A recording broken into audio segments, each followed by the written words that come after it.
The film begins by introducing a man named Mike. At that time, he works at a stock company as a marketing person. His job is to find people who want to invest in the company. One day, Mike gets a lot of praise from his coworkers and even his boss, Ricky. This is because Mike managed to get a big client to invest in the company. Afterward, Ricky invites him and the rest of the team to have a meeting with the company owner, Mr. Pushka. During the meeting, Ricky suggests that the company should open a new branch to grow faster. But Mike doesn't agree because he thinks the company isn't stable enough yet. After the meeting, Mr. Pushka's assistant, who is a beautiful woman, seems to show interest in Mike. Later in the day, Mike meets with one of his old investors named Frank. At that time, Frank wants to take back all the money he has invested because he hasn't seen any profit after a long time. Mike tries to convince Frank to wait a little longer, saying that the profits are coming soon, but Frank is too disappointed and insists on withdrawing his money. After that, Mike went back to the office to transfer Frank's investment money, but he was shocked to find that the account was empty. This confused Mike, so he asked Ricky about it. Ricky said it was probably just a system error and suggested Mike try again the next day. After work, Mike took his wife, Judy, to his parents' house. Judy is very pregnant and will give birth soon. Mike then met his father in the kitchen, and his father congratulated him, saying that Mike would soon be a dad. The next day, Mike asked Ricky again about Frank's money, but Ricky said the system was still down. Instead of solving the issue, Ricky told Mike to go to Los Angeles to meet a potential investor named Denny Slava. Mike didn't want to go because Judy was about to give birth, but Ricky insisted, so he had no choice but to follow order. Later that evening, Mike told Judy that he had to go to Los Angeles for a few days. Judy was upset since she was about to give birth, and he was choosing to leave. There, Mike tried to reassure her by saying that he would get a big bonus when he returned from Los Angeles. Hearing this, Judy reluctantly agreed to let him go. The next day, Mike travels to Los Angeles with his driver and a colleague named Boone. When they arrive, Mike meets Denny Slava. Denny is very welcoming and, before discussing business, shows off his collection of weapons. Denny then explains that the money he plans to invest isn't in a bank, but kept in his shop, guarded by his men. Denny tells Mike to go to the shop and take the money, informing his men that Mike has his permission. Without wasting time, Mike heads to the shop, accompanied by Boone and the driver. When they arrive, the driver suddenly attacks Denny's men, causing chaos. The driver ends up killing all of Denny's guards, and Boone gets injured in the process. Mike is confused and doesn't understand why the driver did this, but he decides to take Boone to the hospital. However, in the parking lot, Boone loses too much blood and dies. Meanwhile, the police surround Mike and arrest him on the spot. Sometime later, Mike meets with his lawyer. The lawyer tells Mike that he has been accused of being involved in the murder of Denny's men. Mike is shocked and insists that it was the driver who did everything, and he wasn't part of the fight at all. But the lawyer explains that he can't escape this because the police found his fingerprints on the gun at the crime scene. At this moment, Mike realizes he has been set up by Ricky and Denny.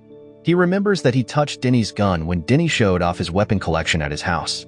But now, there's nothing Mike can do, and he has to face a 6-year prison sentence. Fast forward 6 years, it's finally the day Mike is released from prison. His hair has grown long because he didn't cut it while he was locked up. As he leaves the prison, Mike sees his father waiting for him. On the way home, his father tells him that Mike's child has grown up and that they named her Lana. When Mike arrived home, he was greeted by Judy and Lana. At first, Lana didn't recognize him because he had been in prison since before she was born. But Judy quickly told Lana that Mike was her real father who had just returned from a long job out of town. After hearing this, she hugged Mike. That night, before going to bed, Mike promised himself that he would get back at the people who had framed him. Over the next few days, he focused on taking Lana to school while also planning his revenge. One day, Mike met up with an old friend who was very worried about what had happened to him. The friend felt bad for Mike and decided to give him some money to help him start over. Later that evening, Mike and Judy went to a party hosted by a former coworker. Ricky was also at the party, but Mike acted like he didn't know that Ricky was the one who set him up.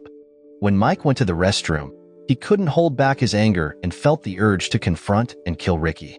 The memories of what happened 6 years ago were too strong. But just as Mike was about to act, a woman stepped in and stopped him. This woman turned out to be Mr. Pushka's personal assistant, Katrine. There, Katrine told Mike to calm down and promised to help him.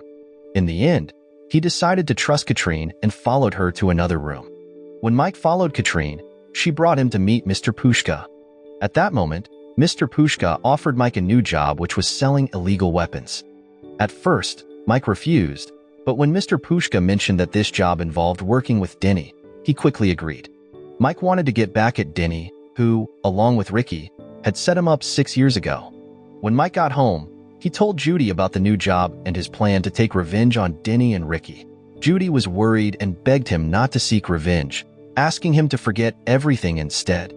She didn't want Mike to get involved with those dangerous people again because she was afraid of losing him. The next day, Mike visited Frank, one of his old investors. There, Mike wanted to return some of Frank's investment money using the money his old friend had given him. But instead of being grateful, Frank scolded Mike. Frank had been told by Ricky that Mike had stolen all of his investment money. Mike was shocked and couldn't believe how far Ricky had gone to ruin his life. First by sending him to prison, and now by lying to his clients. After that, Mike went straight to Mr. Pushka and accepted the job he had been offered. Mike no longer cared about Judy's warnings because he believed that by taking this job, he could get his revenge on Ricky and Denny more easily.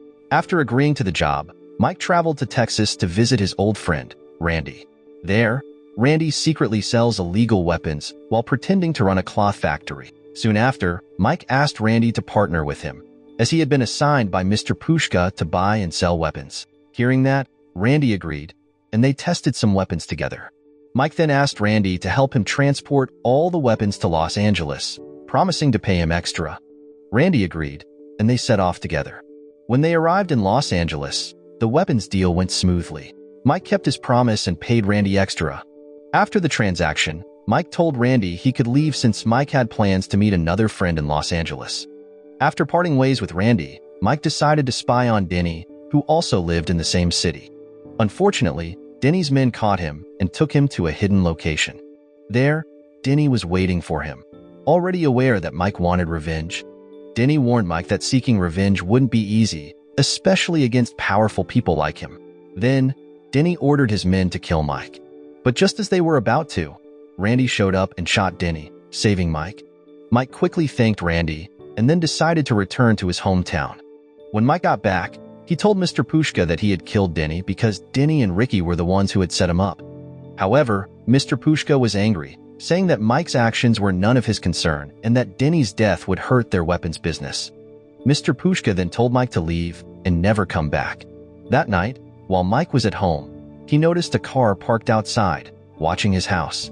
Soon after, Mike approached the car and managed to confront the person inside, who turned out to be someone sent by Ricky. There, Mike forced the man to take him to Ricky.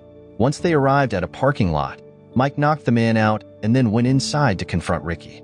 Shortly after, a fierce fight broke out, but in the end, Mike managed to defeat Ricky. The next day, Mike was finally relaxing, feeling relieved that his revenge was complete. But suddenly, news of Ricky's murder spread on TV, and Judy quickly realized that Mike was the one who did it. Judy became angry because she knew that Ricky's men wouldn't just let this go cause they would come after Mike at their house. In her anger and fear, Judy told Mike to leave the house immediately. After leaving, Mike went to his father's house and told him that he needed to hide there for a while. But not long after, a group of unknown people attacked them. In the fight, Mike's father was killed, but Mike managed to fight off the attackers and escape. The next day, Mike held a funeral for his father. During the ceremony, Judy came to offer her condolences. She then told Mike that Mr. Pushka and his men had come to her house the night before. He threatened to kill both Judy and Lana if Mike didn't surrender to him. At this moment, Mike realized that Mr. Pushka was the mastermind behind everything, including his father's death. Judy then told Mike that she was planning to take Lana far away and asked him never to contact them again. That night, feeling frustrated, Mike tried to forget his problems by getting drunk. Then, he remembered Katrine's promise to help him. Soon after, Mike quickly went to Katrine's house. When he got there, he reminded Katrine about her promise at the party. Katrine, who had always liked Mike, agreed to help him right away. Katrine then contacted Mr. Pushka and lied, telling him that she had captured Mike. She asked Mr. Pushka to come to her house immediately, but this was all part of a plan she and Mike had made. Soon after, Mr. Pushka arrived at Katrine's house with one of his men. Mike was ready and waiting. Without wasting any time, Mike killed Mr. Pushka. A few days later, Mike and Katrine are shown as a couple, officially dating. They also took over Mr. Pushka's company. The film ends.